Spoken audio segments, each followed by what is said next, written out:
What up sa inyo mga kol? Grabe jud kadali sa panahon no. Kaysa katuig naman jud ko last naka-upload og video. Sa mga viewers na to diha, mabag-o man or madaan, all I can say is I'm finally back.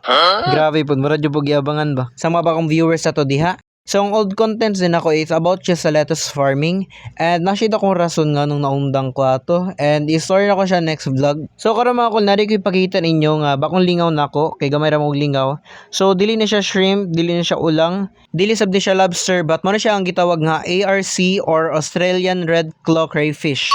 Nani sila yung similarity sa lobster pero ang nakalahi lang nila ang spelling sa pangalan. Bitaw ang crayfish mga kol is nabuhi na siya sa fresh water. Sa nakita ninyo sa video, gamay siya lang taon but sa personal dagko jud kay siya. So far ang pinakadako na ko nga crayfish nga nakita is 7 inches. Mao nang najud sila similarities sa lobster. The reason din nga nang nabuhi ko ng crayfish kay pwede na siya i-take as a pet.